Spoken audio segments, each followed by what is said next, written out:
po kami ng mga paakman, Panginoon, sa mga aralin namin, lalong-lalo na si Pastor Brian Lord na aming guro.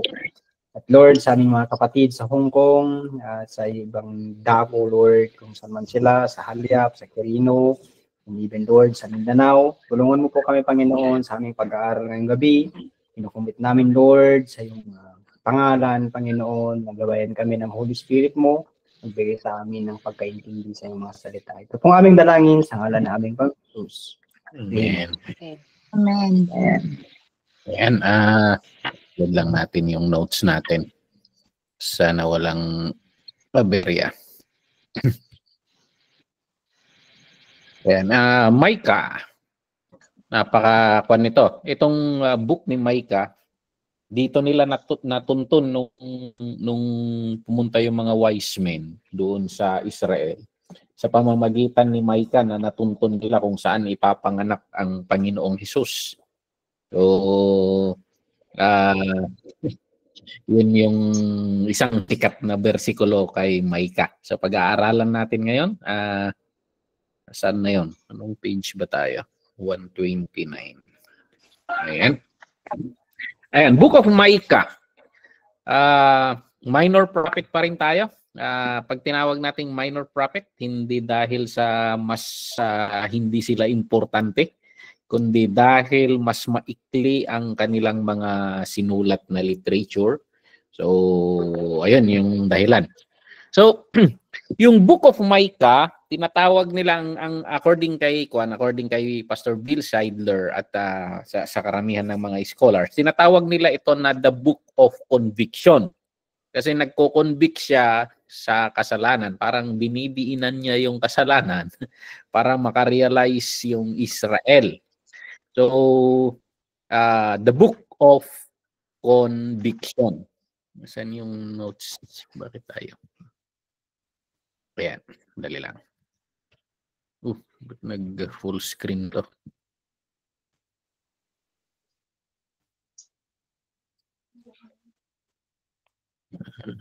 Dali lang. Okay.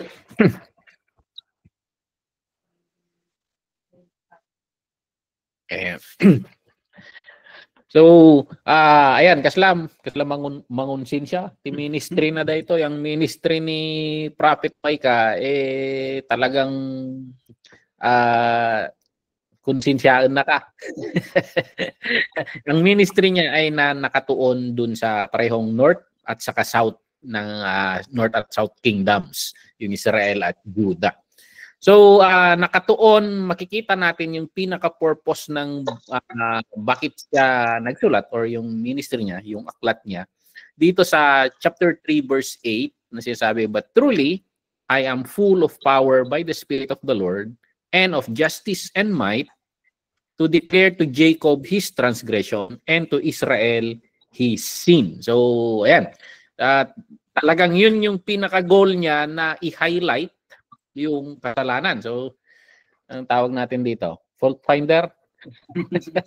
So, parang gano'n, nag-highlight ng kasalanan, gano'n ata. Madami akong kilala niyan.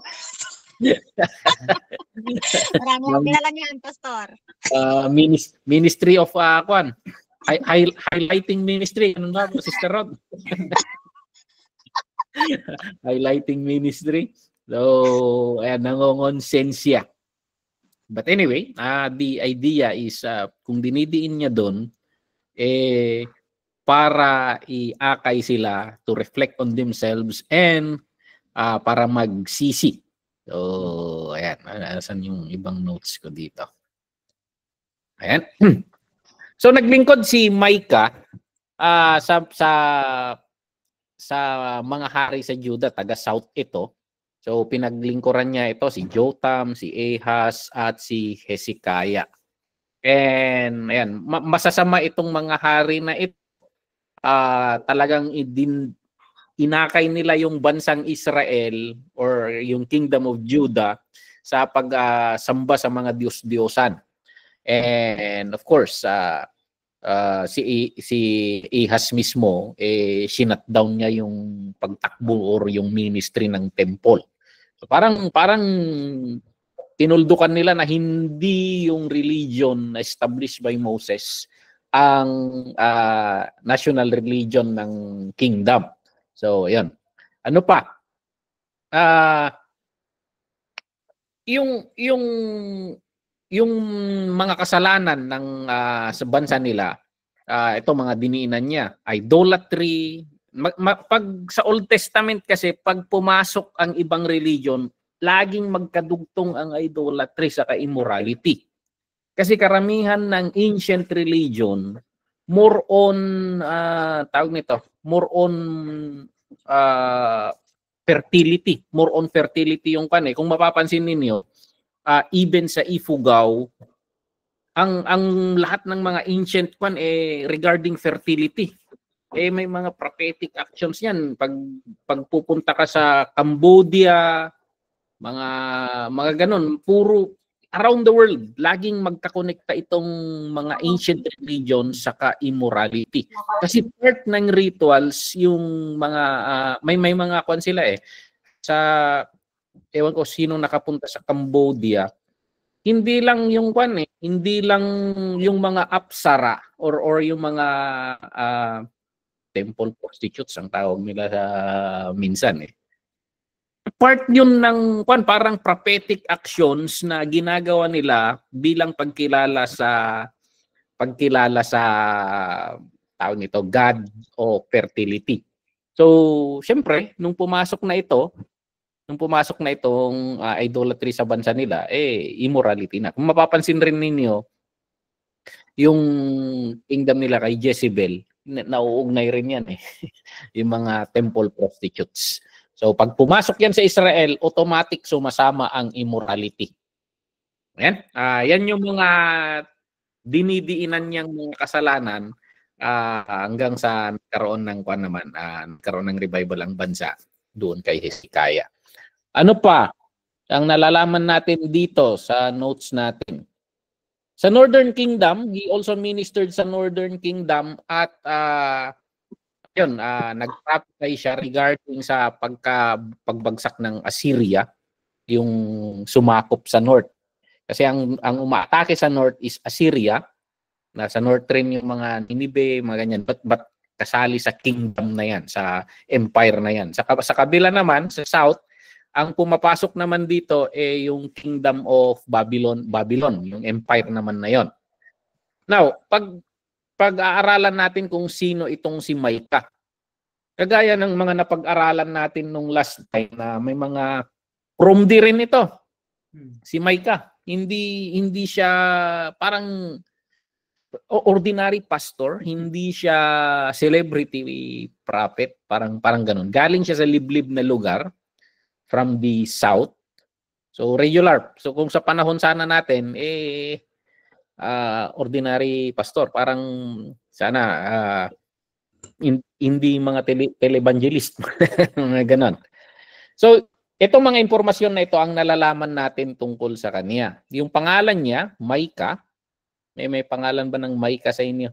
Micah, who is like the Lord. So of course may kanta tayong ganyan. Who is like the Lord? There is no one. Oh, yan. Magandang kantahin mo rin yun, Brother Will. Bagay-bagay sa style mo. Ayan. Taga Morashep. Yun makikita natin sa text na banggit doon yung lugar niya. And ayan, Promdi. Sabi nga dito Promdi province. Kakaya rin ni Amos. And kaya yung mga illustrations niya mostly mga bagay-bagay sa probinsya, pang-probinsya, mga illustrations, mga symbols na ginagamit niya, mga ganon, gamit sa probinsya.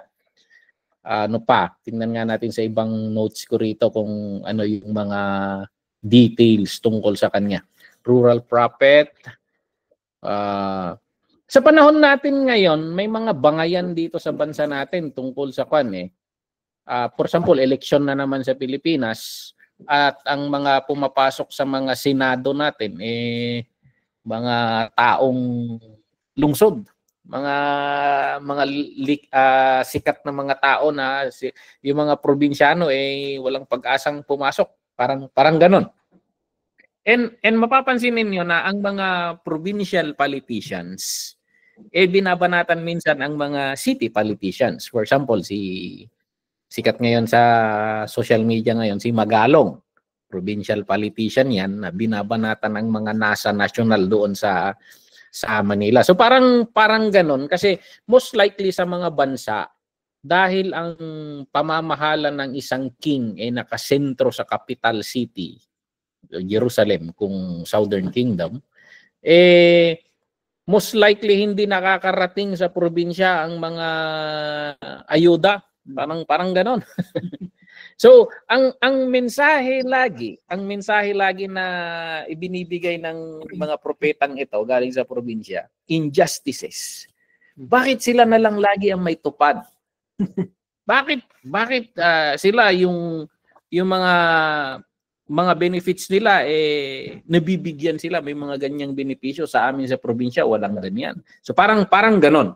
So the message of Micah is parang ganon kasi yung mga propeta they throw their prophecies mostly to the leaders of Israel. So he is criticizing yung social justice, walang pagkakapantay-pantay. So ayun, nagpapakasasa kayo sa lungsod, kami dito sa probinsya naghihikaw sa hirap. Okay? So kailan siya nagministro? Bago tayo pumunta doon, tingnan natin yung context, historical context kung bakit niya sinulat ito. So noong mga 800 years bago ipanganak ang Panginoon, ito yung panahon na ito. At yung empire ng Assyria sa taas ng Israel, nagpapalawak sila ng mga teritoryo. Ganon yung konteksto dito na may mga threats sa kanila na sasakupin sila. Kaya dito, binabalaan na ni Micah yung parehong Northern Kingdom at Southern Kingdom, Israel at Judah. But mas madiin siya sa Judah na kinokondem niya yung pagbagsak ng moralidad nila. At iniuugnay niya yon na yung prophecy gagamitin pag hindi tayo magsisisi, hindi tayo magbabago. Gagamitin ng Panginoon itong empire sa taas para iparating yung judgment niya. So, yun, sa pamamagitan ng invasion, yun yung mga prophecy. So, mapapansin nyo, halos similar ang sinasabi ng mga propeta during those times. So, kaya makikita mo sa mga explanation niya, mga sinulat niya na may instability, may mga threat sa politics, economic inequality. Binanatan niya rin ang corruption sa religion kasi nagiging pera-pera na lang ang pagpapatakbo sa mga ministry. And even prophets during this time becomes prophets. Kita-kita na lang yung So yun, ganon yung context niya noon na yung corruption hindi lang sa politics, nagiging sa social order rin hanggang sa religious order. Yan. Pupunta tayo ngayon sa nilalaman ng sulat niya. Medyo mabibilis tayo dito kay Micah, magtatagal tayo kay Nahum kasi si Nahum maraming magandang discussion doon. So sa observation ng mga scholars, nahahati sa tatlo yung structure ng pagsusulat ni Micah. Kung, for example, gagawa ka ng sermon, may 3-point sermon siya. So kung itong libro sana ito, kung written preaching, written message, may 3 points siya. Una, galit ang Diyos sa kasalanan. May plano ang Diyos kung paano niya solusyonan ang kasalanan. At ninanais ng Diyos na i-restore or ipanumbalik yung mga magsisising makasalanan. Yan yung order ng message niya. So, chapter 1 to 3, more dito nakatuon sa judgment. Dinidenounce ni Micah ang Israel at Judah dahil yung nabanggit natin kanina mga kasalanan. idolatry, social injustice, corrupt leadership, mga hari, rulers, priests, prophets, lahat na doon. And tinutukoy niya dito yung pagkasira ng Samaria. Samaria is the capital city of Northern Kingdom. Dito nakaupo, dito nakalagay yung Malacanang ng North, North Kingdom, parang ganon. And then Jerusalem naman sa South. Dadalhin ng Panginoon ang paghuhukom sa Israel. And then, pagdating sa pangalawa, so judgment yung first chapter hanggang third chapter, yun yung nilalaman nito. Yung pangalawang hati naman, yung chapter 4 to 5, it talks about hope. Na kahit ganun, kahit nakakatakot yung mga mensahe niya, na puro paghuhukom, nagbibigay siya ng hope na hindi ganun yung intention ng Panginoon. Parang it's a no choice rin lang ang Panginoon eh. Kasi hindi na sila sumusunod sa mga terms and conditions ng covenant nila. Sa chapter 4 hanggang 5, nagkaroon ng vision, nabanggit niya rito ang isang vision na sa hinaharap may magagawang restoration. Nakita niya na ang Zion or the symbol of Israel sa kabuuan, most likely south itong si tinutukoy niya. Tinutukoy niya na marirestore ang bansa, magkakaroon ng leader, a messianic ruler. Of course, this is Jesus Christ yung nakikita niya. Na mula sa Bethlehem, aangat ang isang hari na parang yung mga naunang hari, kasi ang pinakamatitinding hari ng Israel talaga David and Solomon. So, from the Davidic line, na ito, para siyang pastol na pangangalagaan niya ang bansa ng Panginoon. Itong nakikita nila rito, yan yung fulfillment na gagawin ng Panginoon sa millennium reign of Christ. Yeah. Kung ano yung nakikita ni Micah rito, yung tinutukoy natin na yung 1,000 year na paghahari ni Jesus, yun yung nakikita nila. So, akala nila mangyayari na agad yan. Hindi nila nakita, may mountain peaks of prophecies na sabi nila. Dito sa gitna ng yung sitwasyon nila, tapos yung nakikita nilang vision, nandito sa gitna yung church, yung panahon natin. So, sinasabi ng Panginoon na babagsak ang Israel, pero pinapahiwatig na magkakaroon ng revival. And that is the rise of the Lord Jesus Christ.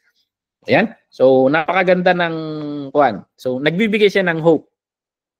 May matitira. Marirestore rin tayo. And then, yung pangatlo, yung pagnanais ng Panginoon na i-restore yung mga magsisisi. Chapter 6 to 7. So, kino-confront ng Panginoon ang Israel dito regarding yung mga terms and conditions ng covenant nila. Parang inaakusahan ng Panginoon dito. Dinidemand ng Panginoon ang hustisya, ang dapat justice ang pagkakapantay-pantay. Kung titingnan mo yung mga laws ng Panginoon, social justice, napakatindi niyan eh.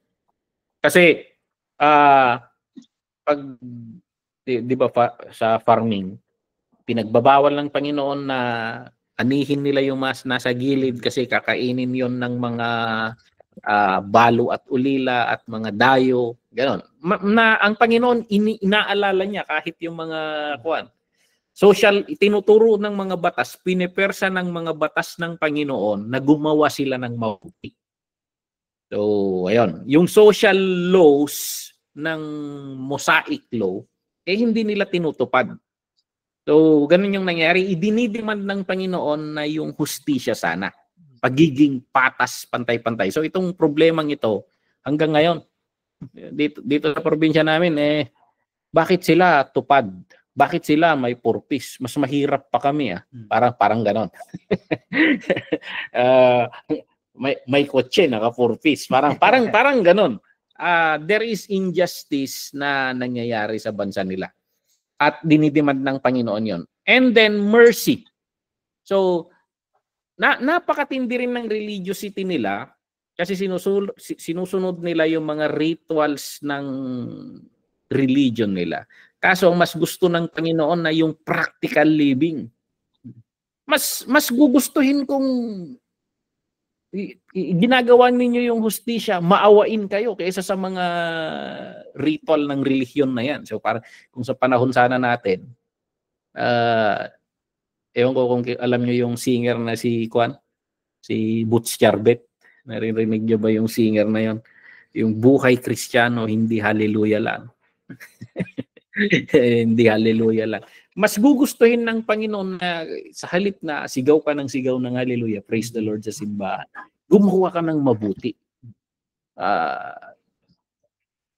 Tulungan mo ang mga naghihirap. Parang ganun. The practical kung yung sinasabi natin sa seminar natin noon na the worship nagsisimula kapag aalis ka na sa church.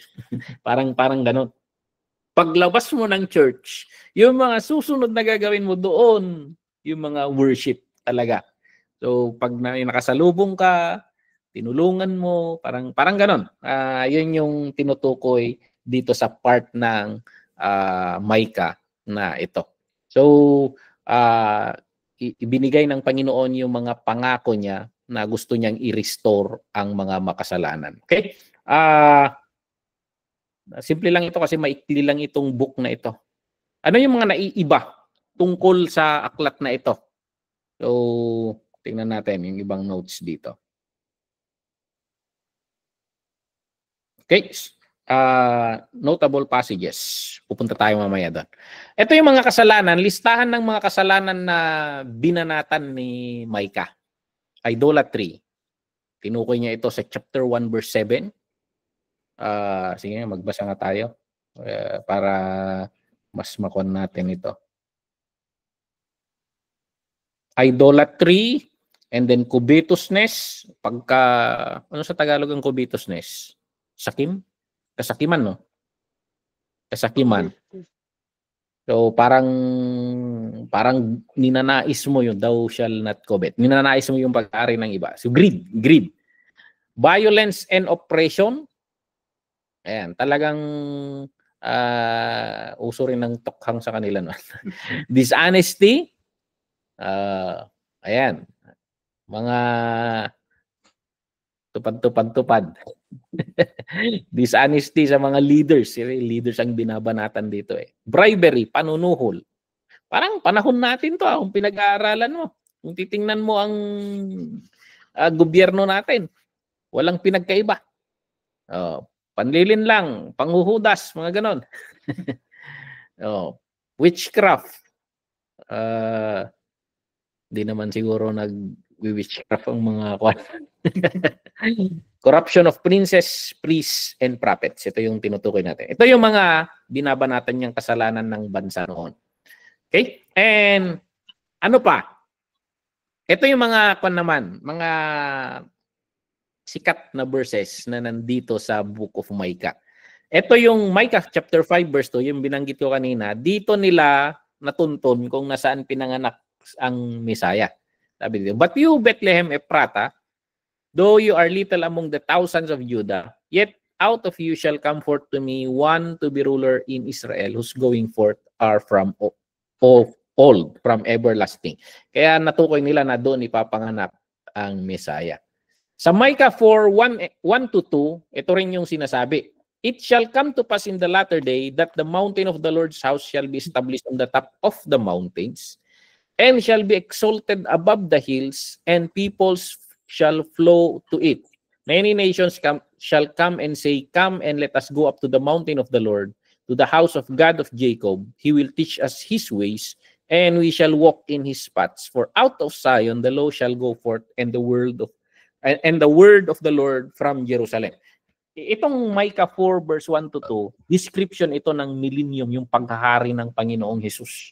So yung literal na kingdom ni Jesus Christ, talagang magiging center, hindi na wisdom, parang yung panahon ni Solomon noon na bumibiyahe ang iba't ibang bansa para makinig sa mga wisdom.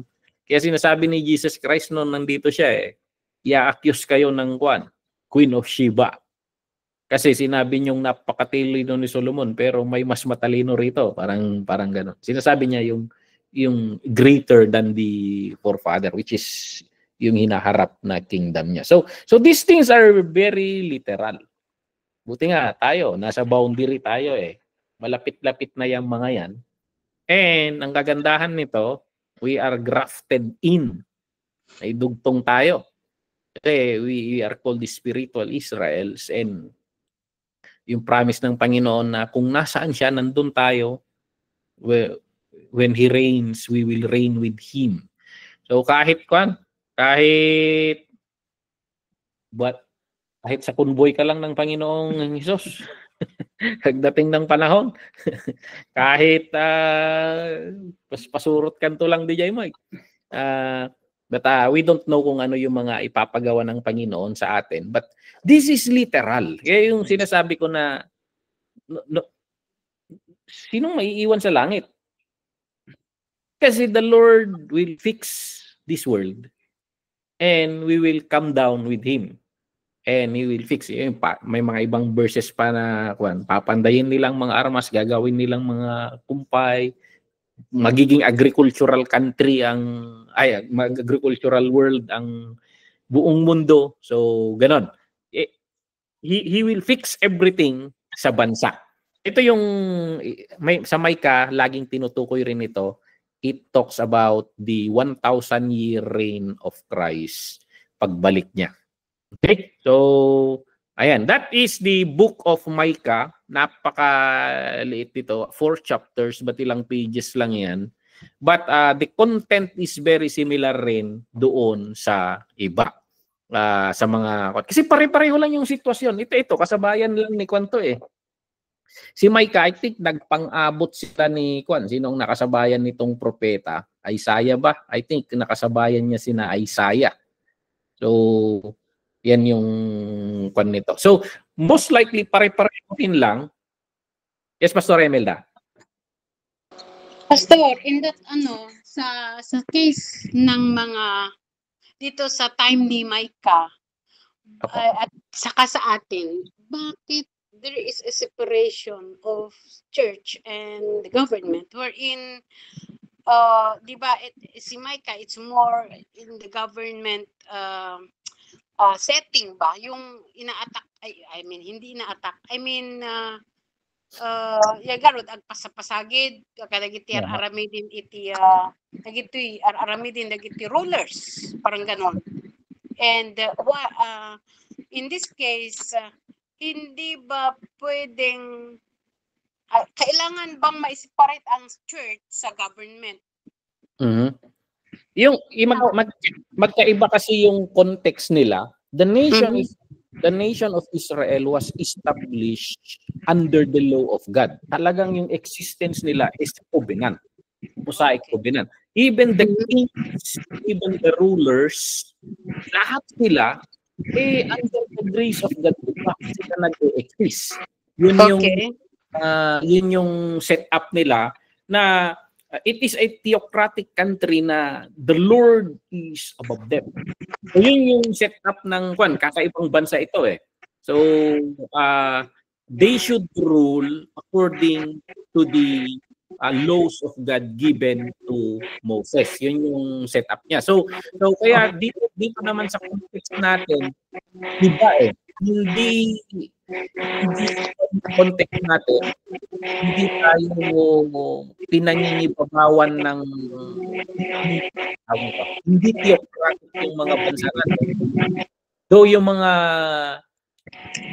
constitution natin somehow ibinase sa Biblia, may mga principles from the Bible, pero yung mga gobyerno sa bansa natin at sa buong mundo hindi siya set or established by God.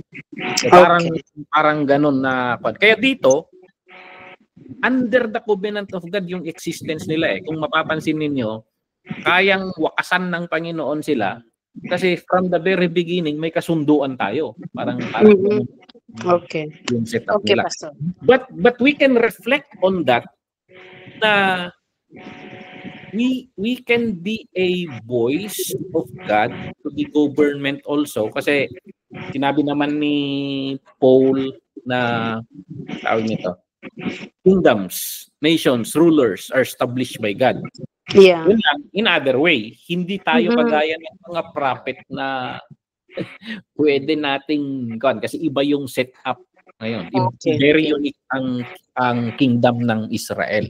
So lahat ng it's a do and don't sa kanila. Okay. Nandun lahat sa Deuteronomy na kung sawayin nila yon, actually tapos na yung judgment sa kanila noon pa lang. Mhm. Sa panahon Okay, yeah.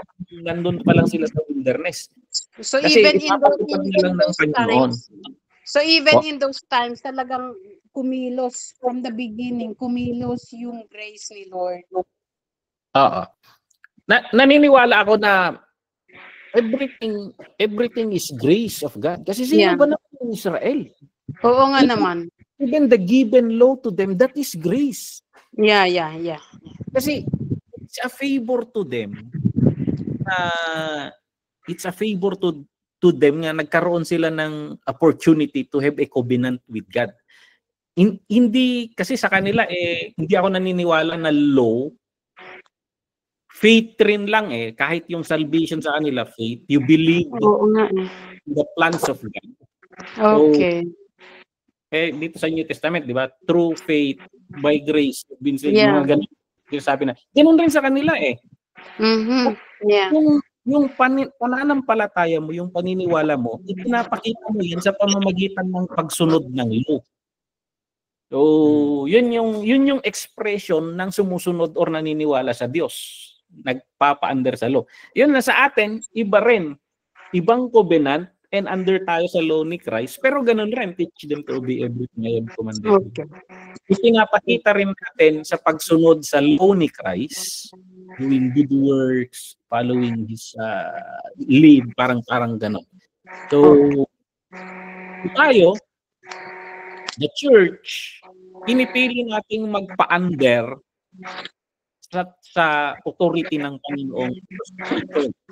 Sa kanila kasi, itong mga sumunod na generation, they were caught Kasi covenant ng tatay nila yon Covenant ng mga ninuno nila yon.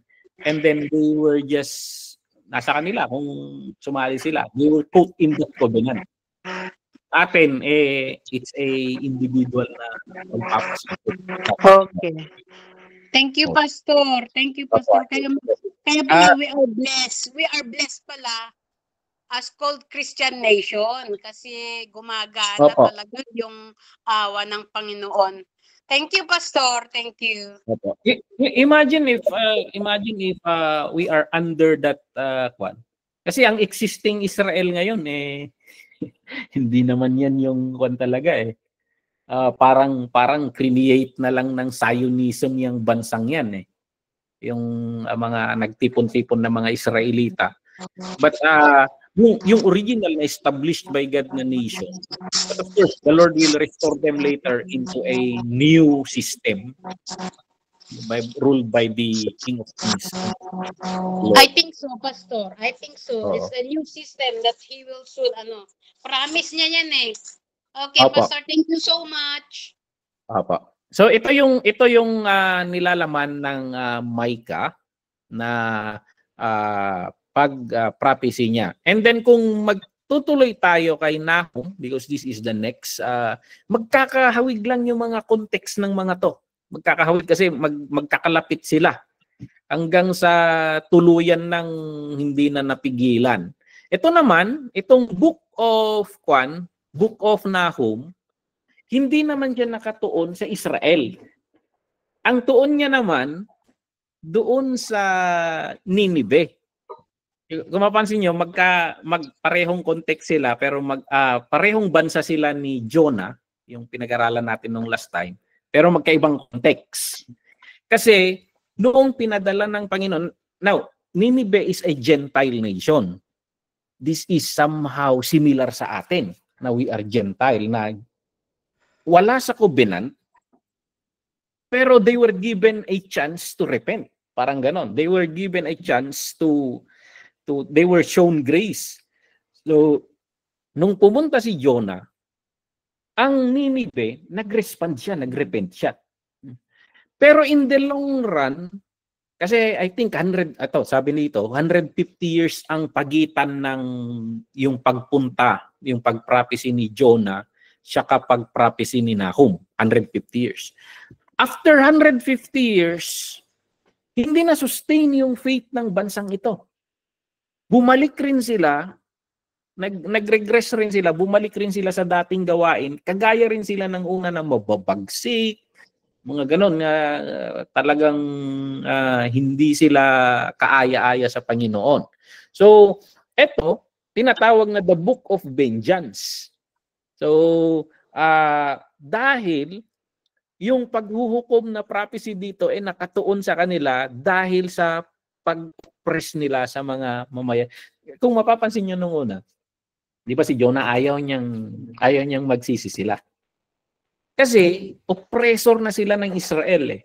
Siguro si Jonah, hindi ko alam kung si Jonah ay maraming kamag-anak na namatay sa pamamagitan ng Ninive or maraming apektado, negosyo niya, or hindi natin alam kung anong nangyari kay Jonah, pero malalim-lalim yung sakit ng loob niya dito sa Ninive at ayaw niyang mapardon sila. Kaso nagsisi sila eh. But in the long run, bumalik rin yung ganong pag-uugali ng Ninive at naging oppressor rin ulit sila ng bansa ng Panginoon.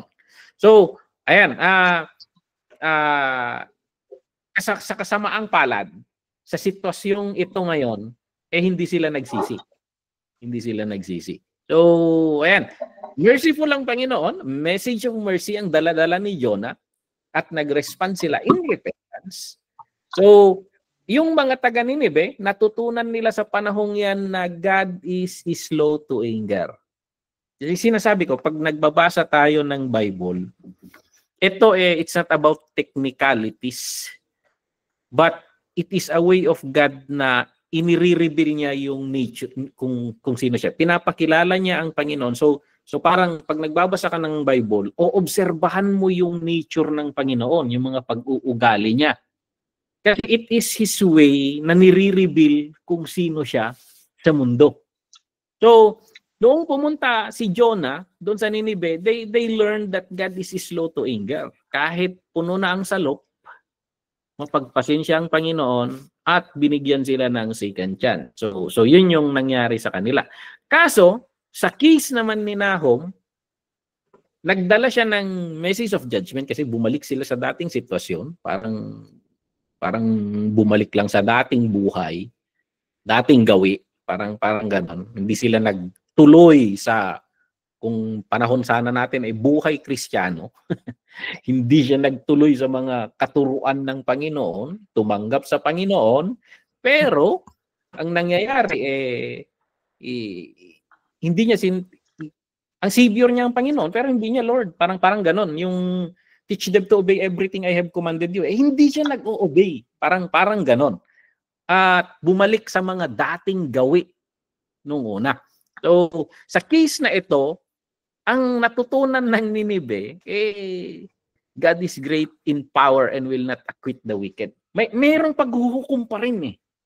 Merong paghuhukom pa rin ng Panginoon. So actually, kung pag-aaralan natin ang Bible, we are in the age of grace. Kasi church age is age of grace. Pero kung titingnan mo sa dispensation, pagkatapos ng church age, judgment yan. At yung mga hindi nakinig doon sa church age na napakahaba na church age, around 3,000 years. So pagdating sa huli, judgment yan eh. Babalik. Parang nagdetour lang ang Panginoon eh. So yun. So parang kung ihahambing natin yung kwento dito, yung panahon na pagpunta ni Jonah doon sa Ninive, we may look at that situation as a time of church age. A time of repentance. Salvation is now, ni Paul. Pero pagkatapos ng time frame na yan, Kumusta ka? Parang ganon. Kumusta ka? Bumalik ka rin ba sa dating kalagayan? And may paghuhukom. So, yun yung nangyari dito na sa case ng Ninive, natutunan nila na God is powerful and He will never acquit the wicked. So, ayan. Yun yung pinaka contrast ng Jonah's case at Nahum's case. So, grabe, nawala sa mapa tungkuan. Nawala sa mapa itong Ninive, napakatinding bansa ito. Pero noong sinubukang iatake ito ng sinubukang iatake ng Babylon, kasi Assyrian Empire ito sa taas, sinubukang sakupin ng Babylon, pero sa unang attempt, nag-fail ang Babylon. Kasi grabe yung mga walls ng bansang ito. Hindi ma-penetrate ng Babylon. Pero ang nangyari, ewan ko kung kagagawan ng Diyos, bumaha ng bumaha hanggang sa may nasirang bahagi yung bakod nila. Doon yung pinasukan ng mga army na yun na yung weakness ng nila, yung fortress nila. May nasirang bahagi yung wall na hindi na nila madepensa yung sarili nila and talagang nasira itong bansang ito. So, ayan. Assyria. Okay? Assyria, yung mananakop sa taas. Grabe yung pag-oppress niya. Ito yung context ng pagsusulat nito. Grabe yung pag-oppress niya sa Israel at Judah. 2 century. 200 years of oppression. So, mababagsik sila and then kinakatakutan sila ng mga maraming bansa. So, ayan. Buti na lang, medyo nabago sila, na born again sila nung pumunta si Jonah doon. And that generation, they enjoyed the grace of God. That generation, 150 years. So, para sabihin na natin that 150 years is around 2 generations. So, they enjoyed the pero, gano'n, binabaliwala, hindi tuloy-tuloy yung pagbabago. So, ayan. And then the Lord warned them through Nahum dito. So, anong dito? In a sense, sabi dito, pwede raw nating sabihin na nag-presume ang Ninive na mabuti ang Diyos. And God is good all the time. And He will always be good in our own terms na hindi niya ako babanatan kasi He is good, parang ganon. At dahil doon, he did not, itong mamamayan ng Ninive, they did not maintain the spirit of humility before the Lord. So, ayan. Ang result na nangyari sa kanila, napilitan na ang Panginoon na ihukom sila. Wala na magawa ang Panginoon. Talagang yung nalalaan, because God is a just God. Talagang, yun yung kailangan nating pagsalubong. That's what He did on the cross. Kailangan niyang sentensyaan ng kasalanan. Kaya, doon niya pinagsalubong na sa pagsentensya sa kasalanan, inako ni Jesus Christ yung kasalanan, tapos si Jesus Christ ang nasintensyahan. Parang ganon. So, in that sense, ang Panginoong Diyos, makikita mo na matuwid siya, just siya, kasi hindi niya pinalagpas yung kasalanan. Pero makikita mo rin siyang mapagmahal siya, kasi siya rin yung sumalo sa kasalanan. Parang siya rin yung sumalo sa sintensya ng kasalanan. Parang nilibot ka lang, parang ganon. So, yun yung gospel na hindi mo pwedeng sabihin ng Diyos purong mapagmahal. Hindi mo mapaghihiwalay yung katangian niyang matuwid at mapagmahal. Now, binibigay niya yung chance sa atin. Binibigay niya yung chance, the age of grace. Pero tingnan natin after the church age.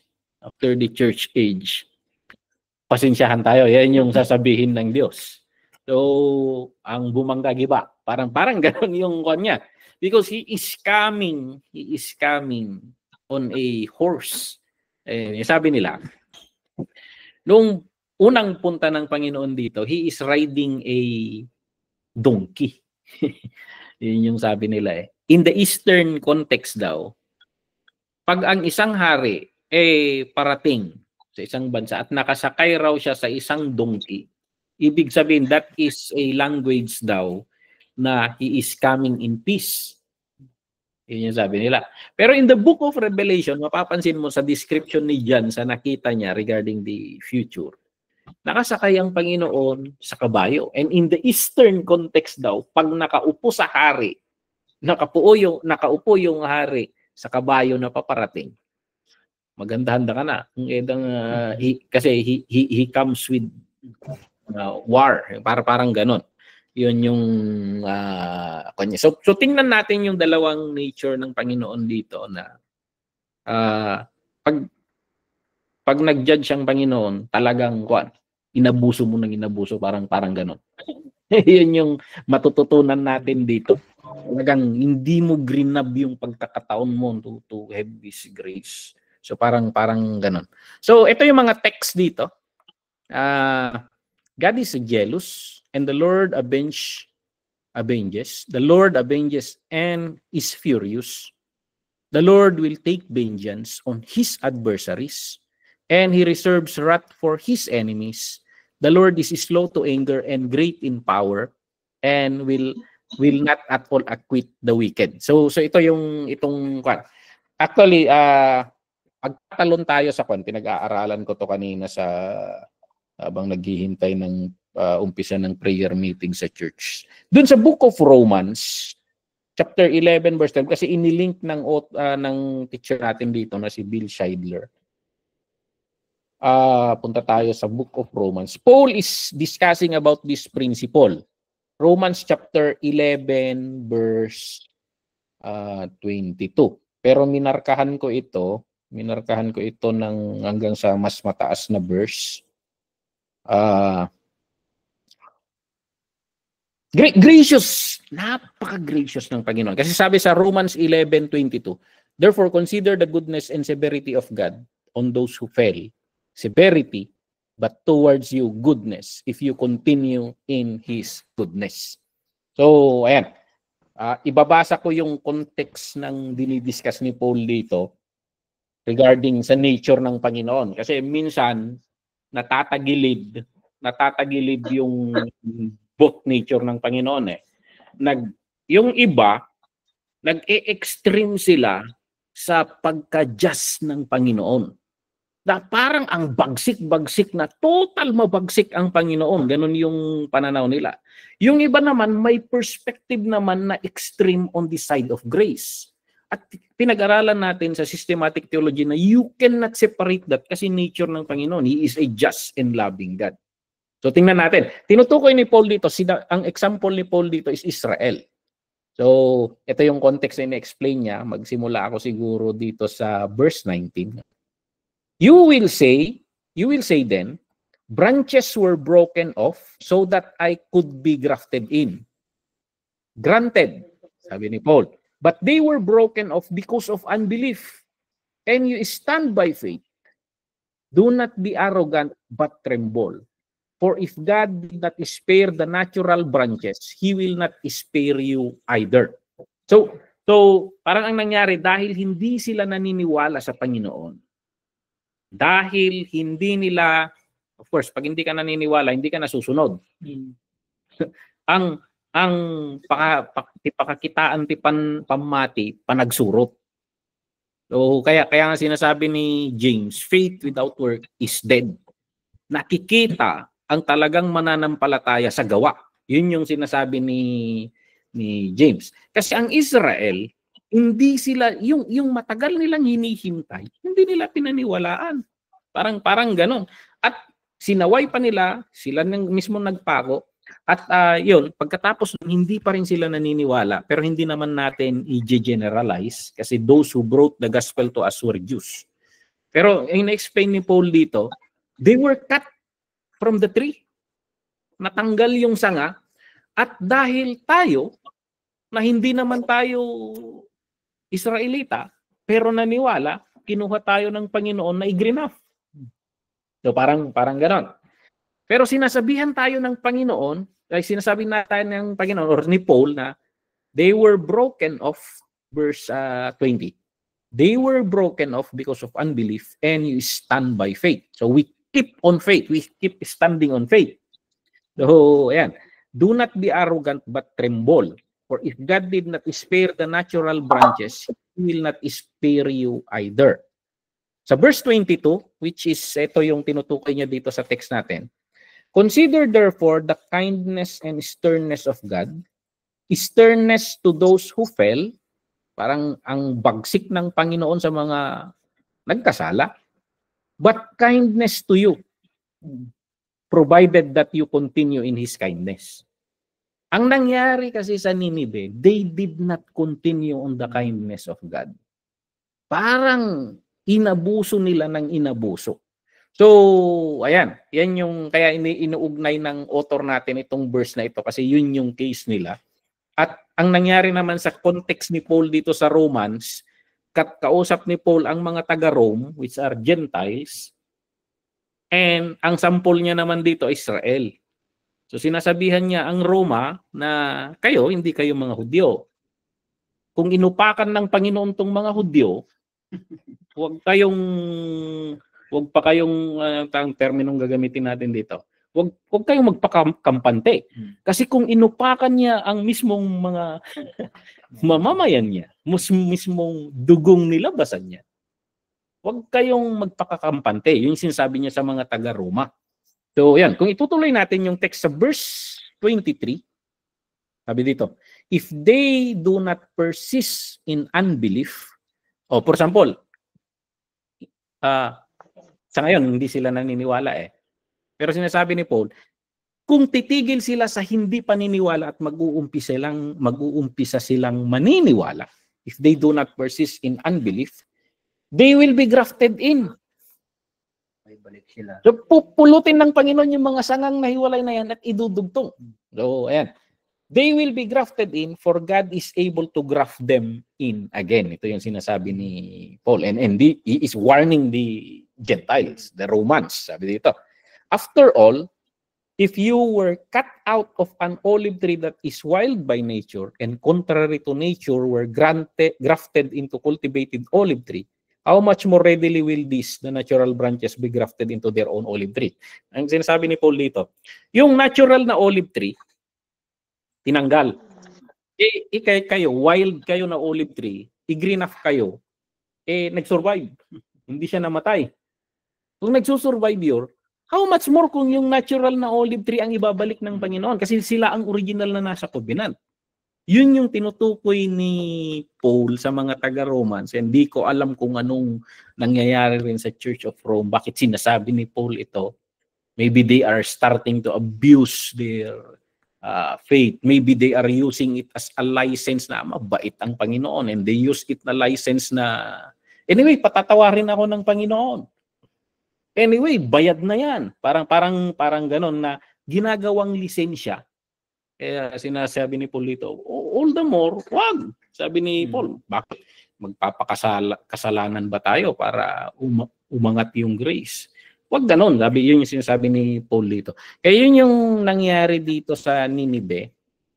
Kasi I think dito, kung kumambyo lang sila sana ng maaga rin nung nagsasalita si Nahum, hindi siguro sila aabot diyan kasi God is gracious. He is anxious. Sabi kay Kon kanina, sabi yung unang book natin kanina kay Micah, he is anxious. Talagang gusto niyang yung mga magre-repent bumalik. So ayan, I think this would be a nice message na pag may alam tayo na lumayo sa Panginoon, paalalahanan natin because the Lord, just like He can always graft them in. Yung dating mananampalataya, mas madaling i-graft in. Parang ganon. So, yan siguro yung makikita natin dito na in this context. So, ayan. Pinag-aaralan ko kanina and kung makikita mo dito, dito sa verse 24, yung susunod sa verse 25, may sinasabi si Paul dito. I do not want you to be ignorant of this mystery, brothers and sisters, so that you may not be conceited. Israel has experienced a hardening in part until the full number of the Gentile has come in. And in this way, all Israel will be saved, as it is written, deliverer will come from Zion. Ang in-explain ni Paul dito, sabi rin ni Pastor Amir Charpati, wag niyo kaming kainggitang mga Hudyo, kasi kayong mga Gentile, iniligtas kayo ng Panginoon para kainggitan namin.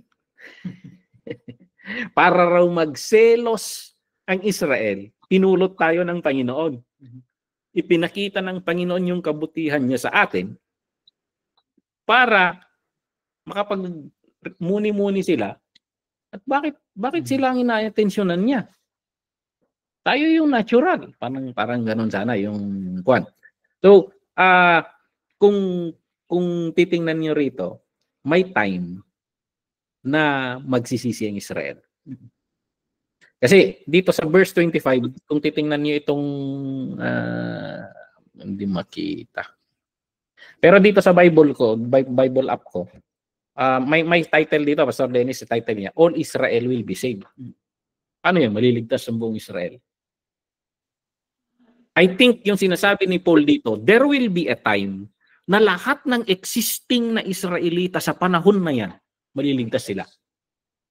Kasi hindi ako naniniwala na hanggang sa likod kasi marami nang nilaglag ng Panginoon doon eh. So talagang desidido na ng Panginoon na i-judge them eh. So, pero dito, kasi ang nakikita ko ito yung rapture eh. Kasi pag nag-rapture at kinuha ng Panginoon ng church, totoo pala. Yun yung sasabihin ng Israel. Totoo pala. At magsisisi sila ngayon, tatanggapin nila ang Panginoon. Totoo palang pinagsisabi ng mga Pentecostal, mga Katoliko, mga Kristiyanong to. And magre-repent sila. And sila yung magiging evangelist. Sa to, yung 144, kung literal man na 144,000 yan. Sa bawat tribo nila. Yun yung pananahanan ng Holy Spirit. Mamarkahan sila ng Holy Spirit. And they will be the evangelists dito sa mundo. At ang daming naligtas, sabi, sa pamamagitan nila. So, maraming maliligtas sa buong mundo sa time of tribulation sa pamamagitan ng ministry ng Israel. Yung sila ang mga kasi maniniwala na sila eh. And then of course, ihahunting sila ng buong mundo. And then bababa si Jesus Christ to rescue them. So, ayan, kasi I do not want you to be ignorant of this ministry, brothers and sisters, so that you may not be conceited. Israel has experienced a hardening. Sa panahon ngayon, nasa stage of hardening sila. Kahit marami kang makikilalang Israelita dyan, hindi sila naniniwala sa Panginoong Yesus. Unbeliever talaga sila. So, hindi sila naniniwala sa grace of God. Pero sabi ng maraming Hudyo, sabihin mo lang. Kasi pag na-rapture ang church, maaalala nila yon, and that will make them repent. And yun yung sinasabi ni Paul na maliligtas yung buong Israel. So naniniwala ko yung sinasabi niya maliligtas ang buong Israel, yung time na yon, yung mga existing na Israelita dito sa buong mundo. Okay? The book of Nahum is a warning to all nations. Warning sa lahat ng bansa. Kasi sa buong mundo ngayon, ang laki ng porsyento ng Kristyanismo. Lahat ng bansa sa buong mundo may Kristiyano na yan. So, sabi dito, let those who presume upon the patience, long-suffering, and silence of God, beware. Yung nagsasabi, mapagpasensya ang Panginoon. Maintindihin, maunawain ng Panginoon. Beware, sabi niya. Kasi, kung inupakan niya ang Ninibe, at hindi niya tayo uupakan, sisigaw ang Ninibe, unfair ka sa Panginoon. Hindi ka tuwid. So, ayan. Though God will forgive sin for which we have repented, sabi ito, He will not condone sin in which we persist. Ito yung kinakatakot natin. Yung mga pinagsisihan natin, tinalikuran nating kasalanan, forgiven yan. Pero kung tinurgive na, tapos tuloy-tuloy ka naman, bigay hilig. Anyway, ligtas ako, ganun yung kwan. Kasi it would be unfair to Ninive. It would be unfair to Ninive na inupakan ng Panginoon dyan. So, sa akin, kung tinanggap natin yung grace ng Panginoon, yakapin natin yung grace na yun. Hilingin natin na baguhin tayo ng grace na yun. Na, Lord, ayoko to. So, pag nanghina ka at nagawa mo na naman yun, thank you, Lord, sa ginawa mo sa krus. Lord, lumalaban ako rito. Gusto ko lang ipaalam sa iyo, Lord. Lumalaban ako, pero umabot mo naman ata ako sa hangganan. Kaya sinasabi ko kay Brother Will, na-appreciate na kita, nag-i-struggle ka eh. Maraming tao na hindi na nag-i-struggle. Oo. Kaya sabi ko, mag-focus ka sa grace of God. Yakapin mo yung grace of God and let that grace transform you. Kasi may doctrine tayo dyan na justification, sanctification, glorification. Of course, part lahat yan ng Panginoon. Yung justification, dahil tinanggap mo ang Panginoon as your Lord and Savior, justified before the Lord, as if you've never sinned, burado lahat. Pero sa sanctification, tratrabahuin ka ng Holy Spirit yan, cooperate. Hindi yung binabago ka ng Holy Spirit, tapos ginagago mo naman siya. Parang hindi ka nakikisabay sa leading niya. Parang, of course, tinatransform tayo ng Panginoon. Minsan mabagal, minsan nag-i-struggle tayo. But we need to obey everything that the Lord command us through the Holy Spirit. Lord, I need to carry my cross. Kaya sinasabi ni Paul, offer yourself as a living sacrifice. Madali yung dead sacrifice. Kasi dead eh. Tayo living sacrifice eh. Nandyan pa rin yung mga kahinaan natin and yun yung i-offer ko. Lord, itong pag-i-struggle ko na ito, I offer it to you. So, thank you for your grace. Yakapin natin yung grace ng Panginoon. Lord, baguhin mo ako rito. Thank you, Lord. Actually, pag lumingon ka sa nakaraan, marami nang binago ang Panginoon. Marami nang binago ang Panginoon. Yung mga struggles mo noon, hindi mo na napapansin masyado ngayon. Kasi faithful ang Panginoon na He who began a good work in you will complete it. Yun yung mangyayari sa atin. But we need to embrace the Lord. We need to embrace the Lord. Pwede bang Pastor, yung sinabi ni Paul na yung kung kula na nga gubatik ti sarili? Kasi he is struggling also eh. He is struggling also. But you need to understand this. That is a war within you. But inisangwanan ni Apo Diyos. Kaya nga sabi ko na yung kinakanta natin na I enter to the Holy of Holies, I enter through the blood of the Lamb. You can always access God. You can always go into the presence of God, not because of your holiness, but because of what He did on the cross. Pag tiningnan ka ng Panginoon Ama natin sa langit, hindi niya nakikita yung kasalanan mo kahit dahil kinuha ng kwan. Kaya wag ka ring kwan, wag mo ring hayaan yung demonyo na kwan, i-guilt trip ka niya.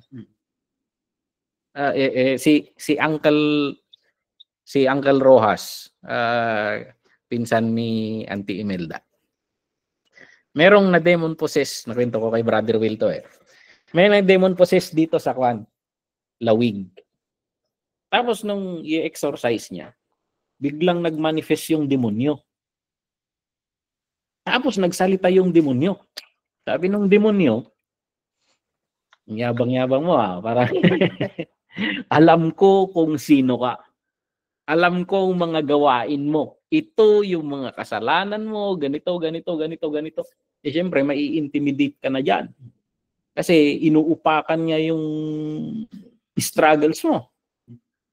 Pero nag-reveal ang Holy Spirit kay Uncle Rojas at sinabi ng Holy Spirit sa kanya. Binigyan siya ng wisdom eh. Sandali lang, sabi niya Pastor Rojas. Sandali lang. Sabi ni Uncle Rojas sa demonyo, sandali lang. Totoo lahat ng sinabi mo. Pero lahat ng yan kinuha ni Kristo. Lahat ng yan napatawad lahat at nandun sa paanan ng krus. Yan. Ako sa harap ng Panginoon, walang kasalanan as if never sinned because of what the Lord did on the cross. Sabi niya. Tsaka hindi ako ang pinag-uusapan dito. Ikaw ang pinag-uusapan. Sabi sa demonyo. Hindi mo katawan yan. Kaya umalis ka dyan. Yun yung kanya eh. So yun yung wag nating hahayaan i-guilt trip tayo ng taway. Kasi kinuha ng Panginoon yung kasalanan. Kailangan lang natin na we continue to walk with the Lord. Kaya sasabi rin ni Paul sa Galatians, walk with the Spirit. Sumabay ka sa lakad ng Espiritu. Hindi mo binabago yung buhay mo. Sumabay ka sa nagbabago sa buhay mo. So, pero yung ligtas ka na. Malinis ka na sa harap ng Panginoon. Ganun ang tingin ng Diyos sa'yo dahil sa ginawa ni Kristo. Nasa process lang tayo ng sanctification na tinatrabaho tayo ng Panginoon. Pero tapos, it's a finished work. It's a finished work. Si Paul, ang swerte nga ng tumawid na eh. Kasi wala na siyang struggle. Pero sa ating nandito, but the grace of God, yung sanctification, it's a process. It's a process yan. But kahit hindi ka pa perfected, nakikita mo sa sarili mo yan, hindi ka pa perfected. Sa mata ng Panginoon, perfected ka na kay Kristo. Yan yung gospel na tinuturo dito. Yung gospel na sinasabi ng mga apostol na. Kaya sa akin, nung naintindihan ko yan, talagang I fell in love with the Lord. I fell in love with the Lord na ganun na on my worst case, on my worst situation, the Lord picked me up and then I surrendered my life and as if never sinned. And ang dami kong struggle. Minsan, yan yung rason ko minsan noon na hindi ko tinatanggap ang call ng Panginoon hanggang sa naintindihan ko ng malaliman na it's not about you. It's about what the Lord did on the cross, what He finished work on the cross. So, sabayan mo lang ang Panginoon. Tinatrabaho ka ng Panginoon, pero sa harapan ng Panginoon, tapos na yan.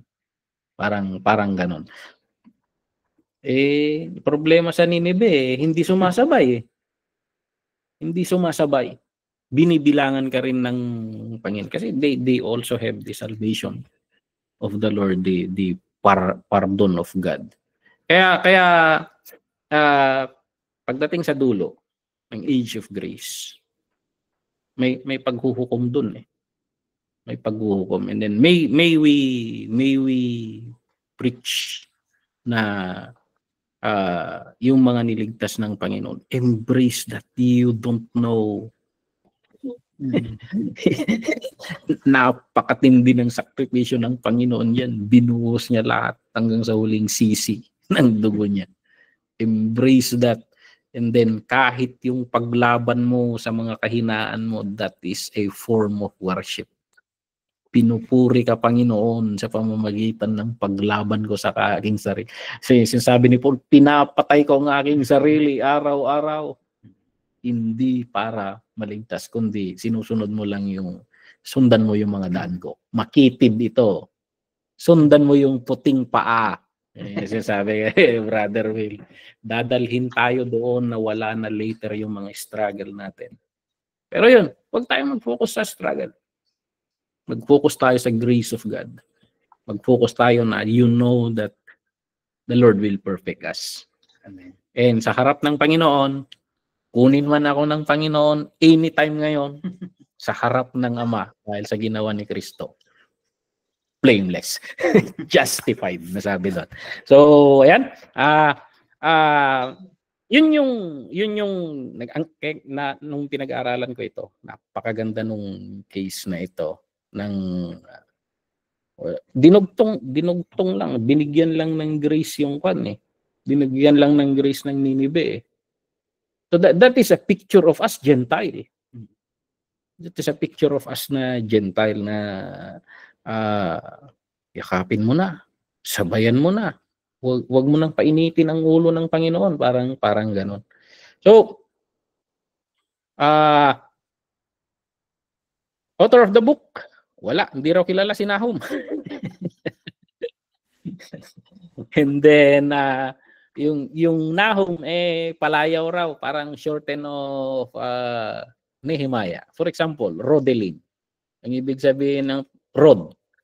Parang gano'n, daglat lang ng quad. So similar yung name ng Nehemiah doon sa Nahum. Pero sa atin, ang layo niyan. Nehem sana, hindi Nahum. But ibig sabihin lang, comfort, consolation. Okay? El-Koshite, dahil taga doon siya sa lugar na yon, hindi nila matuntun kung saan yung lugar na yan. Pero most likely raw, baba ng Judah, malapit sa Gaza. Okay? And then, ito yung nilalaman ng book. Mabilis na lang tayo rito. Chapter 1, na-i-declare yung kahatulan ng Ninibe. Sigurado na to. Kasi umabot na kayo sa kwan. Umabot na kayo sa pasensya ng Panginoon. Pangalawa, inilarawan yung paano yung paghuhukom sa kanila. Pinapakita nito na masasakop sila, which is impossible during those time kasi napakatindi ng bakod nila. Hindi mo masisira yon. And masasakop yung lungsod. Pero Panginoon, ginamitan ng baha. Ayan. And then, tinutukoy sa Kwan, chapter 3 na, yan yung term natin ngayon, deserve. Deserve. Pag nag-judge ang Panginoon, hindi mo ma-accuse ang Panginoon. Hindi mo ma-accuse ang Panginoon. So, ayan. So, yung wickedness nila talagang nagalit ang Panginoon at hinukom ng Panginoon. Okay? Fulfillment of prophecy. Babylonian, Scythians, Medes, so inatake nila ito. Inatake nila yung bansang Ninibe. So, itong Napabulasar ata, tatay ni Nebukadnezar ata to Napabulasar. Parang nabasa ko sa isang libro ito. So, sinakop nila ang Ninibe. So, 2 taon. 2 taon na sinubukan nilang atakihin, wala. Kasi napakatindi ng bakod nito. Hindi mo, kailangan mo ng himala. Kagaya rin nung, anong katawag nito? Yung City of Jericho. So, ayan. And then, ayan, bumaha sa Tigris River. Nasira yung bahagi ng Kwan. And then, ayan. Dinescribe ng isang writer sa 2nd century after Christ na total wreck.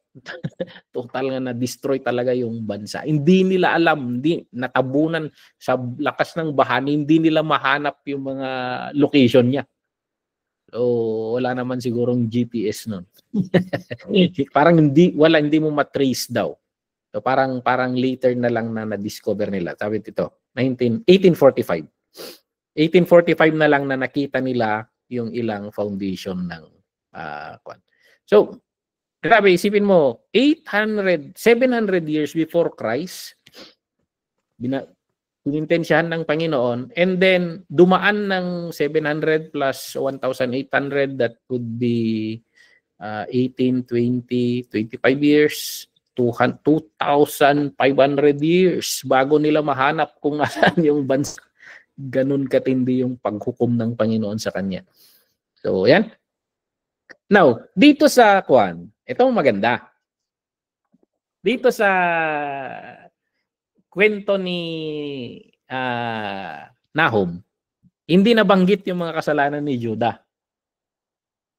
Bakit hindi nabanggit? Parang noong sinintensyahan ng Panginoon yung Ninibe, parang natakot tata si Judah, parang inayos-ayos yung sarili niya. So ganon, parang napagtanto ni ng Israel, ng Judah na ay hindi pwedeng binibiro ang Diyos na ito. Kasi malaking bansa yung Ninive. Tapos so parang walang nabanggit na kasalanan ni Kwan, nagsisi siguro. Mas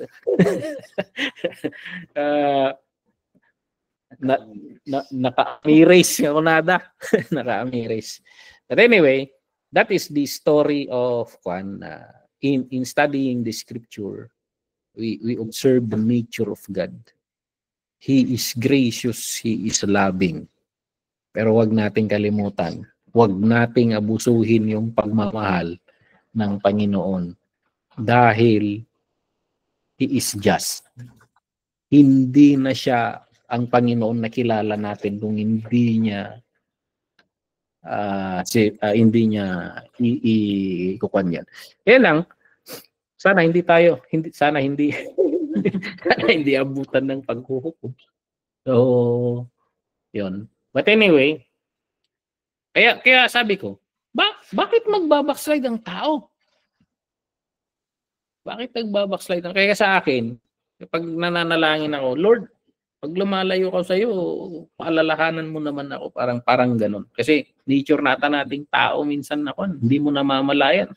Parang tupa na kain lang ng kain, tapos napansin mo, wala na yung mga kasama mo. Parang ganun eh.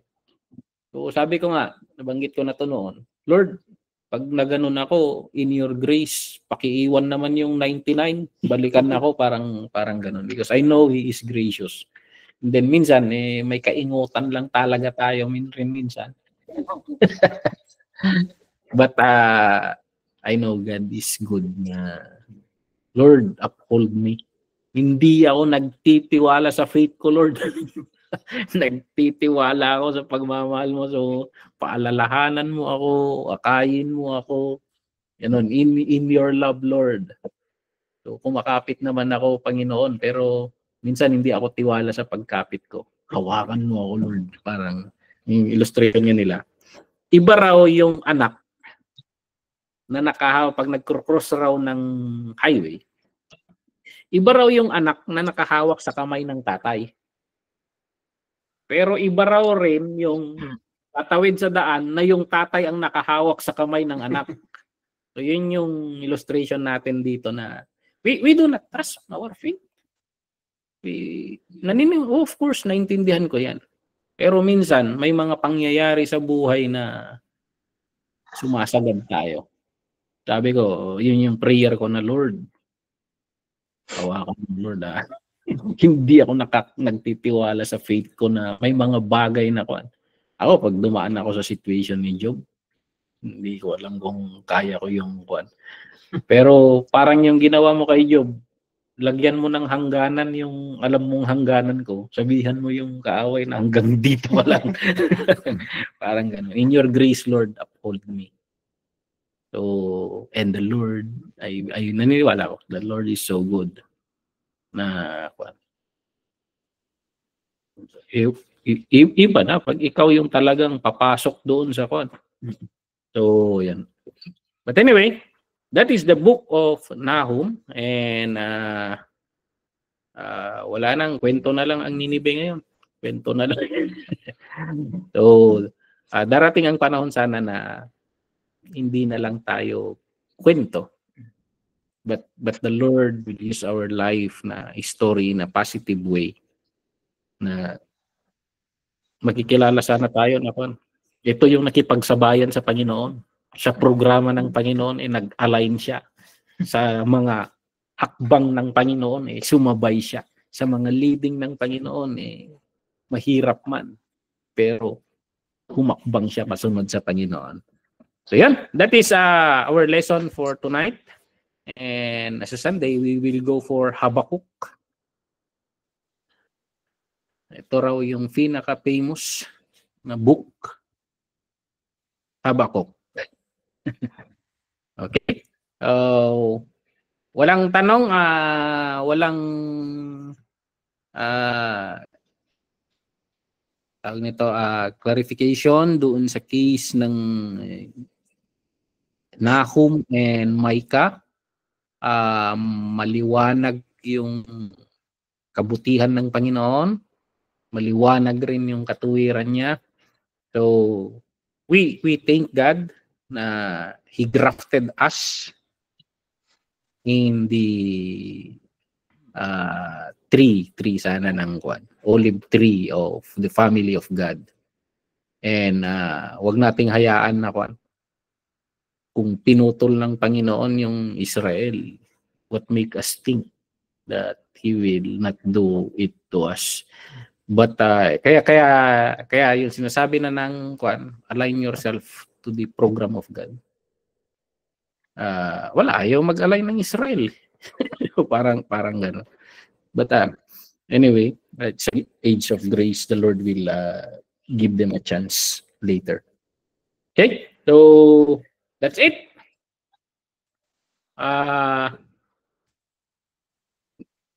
It's 11:30. Pahaba na naman tayo. So, manalangin tayo and we thank the Lord for His goodness. Hallelujah. Lord, napakabuti niyo po na kami, Lord, we are Gentiles. We never part of the covenant. But Lord, in your grace, Lord, binaling mo yung grace mo. Just like Nineveh, Lord, you brought the gospel to us and we repented. Lord, we thank you for your goodness. We thank you for your great love, Lord, that you even died on the cross for that. We thank you, Lord, na narinig namin ang magandang balita. Hindi lang namin narinig, Lord, nararanasan namin, na-experience namin ang bagong buhay, Lord. Napakaganda ng nandito, O Lord. Lord, we pray, O God, na the Holy Spirit will always uphold us. Tulungan kaming makasabay lagi, Lord, sa mga direksyon mo. We thank you, Lord, that ang qualification sa aming kaligtasan ay hindi yung mga mabubuti naming gawa, kundi yung paniniwala namin, Lord, sa iyo. And we thank you, O God, na napakasimple, Lord. Pero tulungan na kami, O Apo Diyos, siya pag namin sumurot kaniyan. It's not an easy path, O Lord, but we thank you, Lord, for the Holy Spirit is deposited in us, an assurance of our salvation. And Lord, we embrace it. Lord, sa mga kahinaan namin, Lord, we thank you, Lord, dahil sa harap mo, Lord, you always consider us perfect because of what Christ did on the cross. Pero Lord, in the process of sanctification, tulungan niyo po kami, Lord. Mahirap, Lord, ang nasa mundong ito. But Lord, in your grace, transform us to become closer and closer into the image of Christ. Change us from glory to glory. Para, Lord, makapagningning kami sa mundong ito. Ang buhay namin, Lord, ay maging kwento ng kabutihan mo sa buong mundo. Nasaan man kami, Lord, maging ningning kami, Lord, na ikaw ay mapagmahal, na kung kaya mo kaming baguhin, kaya mong baguhin ang lahat, O Lord. Napakabuti mo, Lord. Sa mga kahinaan namin, Lord, you always put the assurance in our heart that we are in you.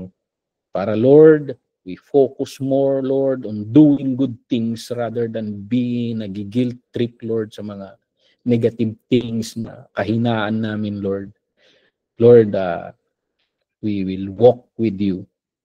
Makikipagsabayan kami sa Holy Spirit.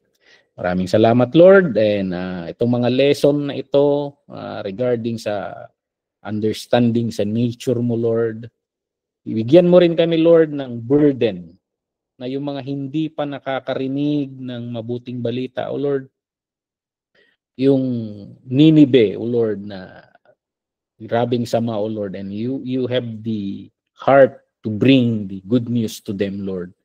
Lord, bigyan mo rin kami ng burden na ma-share ang mabuting balita, O God. At sa mga nakaranas na, Lord, ng kabutihan mo, Lord, but somehow, like Nineveh, Lord, inaabuso.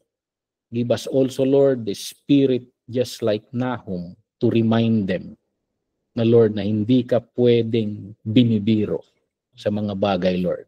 Dahil totoo ngang mapagmahal ka, pero totoo rin, Lord, na matuwid kang Diyos. Lord, ang pagpapahinga namin, i-commit namin sa iyo, Lord. Patuloy kang mangusap sa amin. We thank you for our salvation. We thank you for your grace. This we ask in Jesus' name. Amen and amen. Yes, so good night. Good night. Good night. Good night, everyone. Good night, everyone. Kape muna. Good night. Agkape tapay. Kaya, Agkape man ni Brother Will Pay. Awan tinurugan pastora. So, nabista ka di ka man pastora. So nga di ka paglilip. Ta, agmartes tayo petoy. Awan, Hindi nag-obrak oras na din. Well,